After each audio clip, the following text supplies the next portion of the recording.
क्या ये फोटो आपको याद है? पिछले साल जनवरी के महीने में रेसलर्स जंतर मंतर पे धरने पे बैठे थे।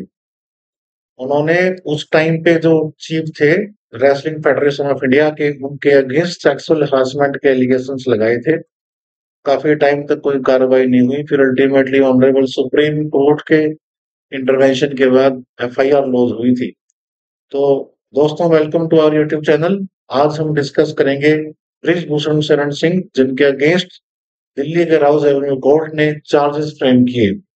तो ये फोटो जो आप देख पा रहे हैं, ये रेसलर्स के पार्लियामेंट मार्च का फोटो है जहां पे इनको रोका जा रहा था। तो आइए शुरू करते हैं हमारा video. Charges framed against Brij Bhushan Singh. So दोस्तों, एलिगेशंस क्या लगाए थे इन्होंने? Renowned wrestlers Sakshi Malik, Vinesh Fogart, Bajrang Punia had protested last year demanding arrest. Last year इन्होंने जनवरी 2023 के आसपास से लेके और तकरीबन अप्रैल तक इनका धरना चला था। अल्टीमेटली फिर सुप्रीम कोर्ट के इंटरवेंशन के बाद एफआईआर लॉन्च हुई थी। तो दोस्तों, इन्होंने सेक्सुअल हरासमेंट का आरोप इन पे लगाया था। Harassment took place between 2016 to 19। 2016 और 19 के बीच में हरासमेंट इनका हुआ है, यही इन्होंने बोला। Police filed FIR after intervention of supreme court in May 2023। तकरीबन एक साल पहले अब से सुप्रीम कोर्ट के इंटरवेंशन के बाद एफआईआर फाइल हो जाती। उसके बाद जून 2023 में 1000 पेज की चार्जशीट फाइल होती है राउज एवेन्यू कोर्ट में। माइनर रेसलर भी थी एक, जिन्होंने प्रोटेस्ट किया था साथ में। और क्योंकि माइनर के केसेस में पॉक्सो के एक्ट के अंडर केस चलता है। POCSO means prevention prevention of children from sexual offences act. Prevention of children prevention of children from sexual offences act. POCSO act के अंडर केस चलता है और काफी स्ट्रिक्ट प्रोविजन है पॉक्सो एक्ट में। लेकिन बाद में क्योंकि माइनर रेसलर ने कंप्लेंट विड्रॉ कर ली, तो इस इस पर्टिकुलर केस में माइनर रेसलर जो पॉक्सो केस था, इसके लिए कैंसलेशन रिपोर्ट फाइल हो गई। कोर्ट की ऑब्जर्वेशन क्या रही? कोर्ट ने कहा कि prima facie evidence is on record which shows that there is a case that can be made out against the accused.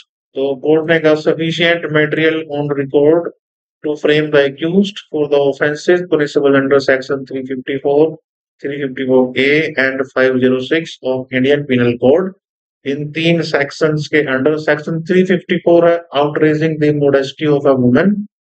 Section 354 outraging modesty of a woman, किसी भी महिला की गरिमा को हर्ट करना। ये सेक्शन 354, इसका एक केस है रूपन देवल बजाज वर्सेस केपीएस गिल। रूपन देवल बजाज वर्सेस केपीएस गिल, आपने ये सब पढ़ा भी होगा, ये तो नोट कर सकते हैं। ये आईएएस ऑफिसर थी और ये पंजाब पुलिस में डीजीपी की रैंक तक गए बाद में, केपीएस गिल। तो इसके ऊपर ये बड़ा लेजेंडरी केस है। 354A talks about sexual harassment. ये सेक्सुअल हरासमेंट की बात करता है। सेक्सुअल हरासमेंट ये 2013 में 2012 में आपको निर्भया रेप केस के बारे में आपको पता होगा। उसके बाद क्रिमिनल लॉ में वुमेन की प्रोटेक्शन के लिए स्पेसिफिकली चेंजेस किए गए थे। तो 2013 में कुछ इंपॉर्टेंट सेक्शंस ऐड हुए थे और उसमें 354A भी था। तो इसमें शोइंग पोर्नोग्राफी इसके अंडर एक ऑफेंस है 354A में। Making sexual sex sexual coloured remarks, making remarks, ऐसे कुछ statements which are sexual in nature, making sexual remarks। उसके अलावा making sexual advances, demanding sexual favours, asking for sexual favours, ये सब 354A में आ जाता है। और 506 है criminal intimidation. 506 criminal intimidation, colour change करें, ये ओके, क्रिमिनल इंटीमिडेशन आ जाता है। किसी को डराना, डरा धमका के कोई काम निकालने की कोशिश करना, ये क्रिमिनल इंटीमिडेशन का पार्ट है। सो ये कोर्ट की ऑब्जर्वेशन रही। इनके साथ में विनोद तोमर, जो कि उस टाइम पे असिस्टेंट सेक्रेटरी थे, ये भी अंडर सस्पेंशन है। He was discharge by court, इनको कोर्ट ने डिस्चार्ज कर दिया। नेक्स्ट स्लाइड पे आए तो वे फॉरवर्ड अब क्या होगा आगे। वे फॉरवर्ड ये है कि framing of accused is not determination of guilt of accused. देखिए, जब भी पुलिस अपनी इन्वेस्टिगेशन, पहले एफआईआर लॉन्च होती है, एफआईआर के बाद पुलिस इन्वेस्टिगेट करती है।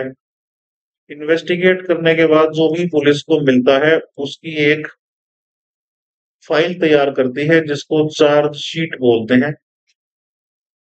चार्जशीट, और ये कोर्ट में फाइल होती है। कोर्ट में फाइल होती है। कोर्ट में फाइल होने के बाद इस चार्जशीट के हिसाब से जज साहब को ये देखना पड़ता है कि कितना मेटेरियल एविडेंस ऑन रिकॉर्ड है। कहीं केस पूरी तरह से फर्जी तो नहीं है, केस में कुछ बात है, कुछ दम है। अगर लगता है कुछ दम है तो फिर चार्ज फ्रेम किए जाते हैं। चार्ज फ्रेम किया जाता है और चार्ज फ्रेम कोर्ट के जज साहब करेंगे। Framing of charges done by court और जज। उसके बाद चार्ज फ्रेम होने के बाद पूछा जाता है एक्यूज्ड से, do you plead guilty. Accused is asked whether you plead guilty और नॉट। अगर एक्यूज्ड गिल्टी प्लीड करता है कि हाँ मुझसे ये गलती हुई है तो फिर वहीं पे कन्विक्शन हो जाता है। और अगर एक्यूज्ड बोलता है कि नो आई एम इनोसेंट, तो फिर उसके बाद ट्रायल चलता है। ट्रायल चलता है और ये ट्रायल प्रोसिक्यूशन पे बर्डन होता है।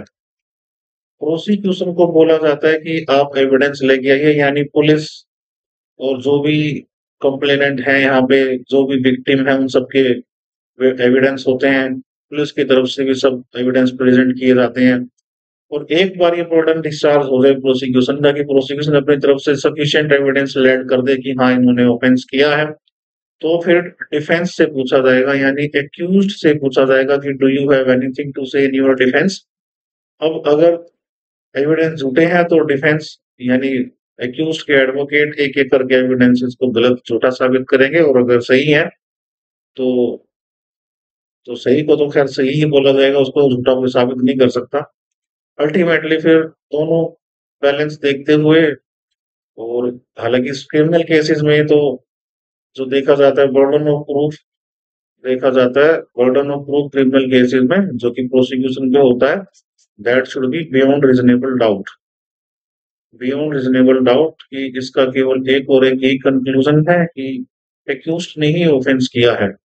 ये general burden of proof discharge होने के बाद फिर कन्विक्शन हो जाता है। तो framing of charge only means that judge is convinced that prima facie case is made out against the accused। इसमें केवल जज को ये कन्विंस हो जाते हैं, जज साहब को ये थोड़ा बहुत अपना अपनी संतुष्टि हो जाती है कि कोई केस मेड आउट है एक्यूज्ड के अगेंस्ट, जिसका ट्रायल होना जरूरी है। फिर ट्रायल स्टार्ट होगा फ्रेमिंग ऑफ चार्ज के बाद, और एविडेंस की रिकॉर्डिंग होगी। एविडेंस प्रोसिक्यूशन लेके आएगा, उसके बाद डिफेंस अपना पक्ष रखेगा, यानी एक्यूज्ड अपना पक्ष रखेगा। फाइनली इनोसेंस और गिल्ट इज डिटरमाइंड, अब एक्विट होंगे अगर इनोसेंस हो गया तो, और अगर गिल्टी है तो फिर कन्विक्शन हो जाएगा। इस तरह से पूरा प्रोसेस चलेगा। तो फिलहाल तो दोनों ही अभी बेल पे हैं। ब्रिजभूषण शरण सिंह भी अंडर बेल, बेल मिली हुई है इनको, रेगुलर बेल। और जो इनके साथ में थे असिस्टेंट सेक्रेटरी, वो भी बेल पे ही हैं। अभी देखते हैं, जो भी इसका रिजल्ट होगा हम आने वाले वीडियोस में डिस्कस करेंगे। तब तक आपको वीडियो अच्छा लगा है तो हमारा चैनल लाइक करिए, वीडियो को लाइक करिए, चैनल को सब्सक्राइब करिए। Thanks everyone.